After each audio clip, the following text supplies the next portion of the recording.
regardless if we're talking about the corporate world or 100% B2C. So everything is changing, and there are more tools out there. There are countless ways of interacting with our audiences, but I don't know if you have noticed, but I've been talking about audiences in general.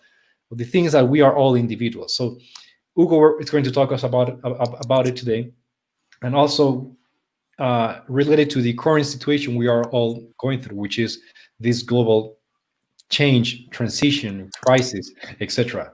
So from here, it's all yours, Hugo. Please delight us with your knowledge. Awesome. I'm gonna remove myself from here, and it's all yours. Perfect.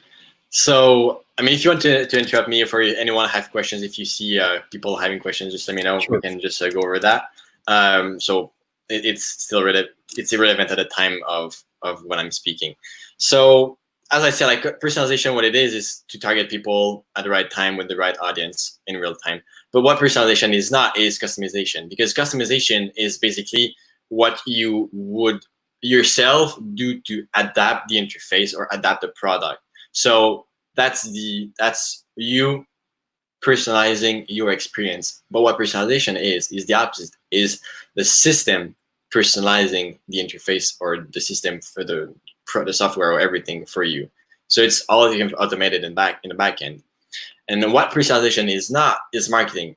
And why it's not is just because one campaign of marketing can be personalized, but the overall experience needs to be personalized. It goes much further than just a single marketing campaign. So that's one thing that you need to understand, is that it's much deeper than just marketing. It's also much deeper than just optimization, A/B testing. It's not. It's part of it. A/B testing will be part of personalization, but it's not.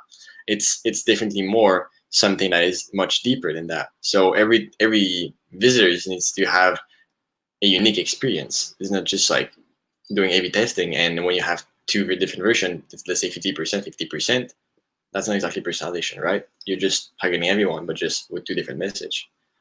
And also, that's not a landing page, because you can personalize a landing page. Actually, you can do that. That would be actually a great way of starting. To start, one way that you could do it is you could create a landing page that is relevant for you. So if you do paid advertising, one great way that if you're not doing that right now, you should be doing that, is that you need to have a message from your paid advertising and transfer it within your landing page.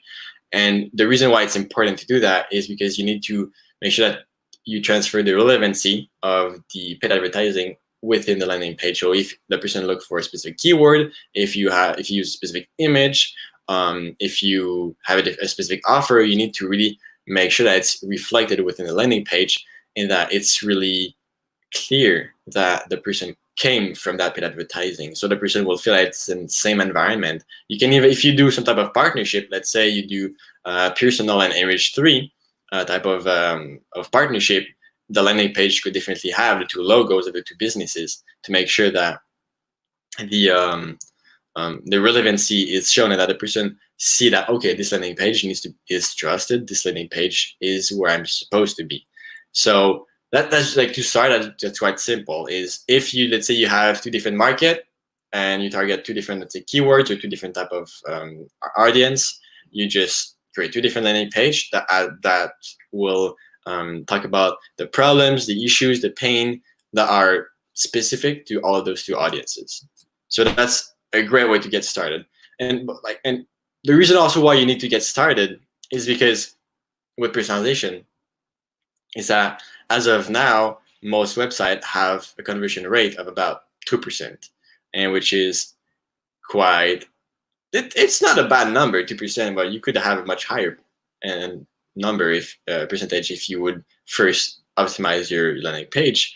But if we just flip the mindset, let's just flip the mindset. Well, let's say that you would be able to, let's say that you would just focus on the 98% of people that do not convert.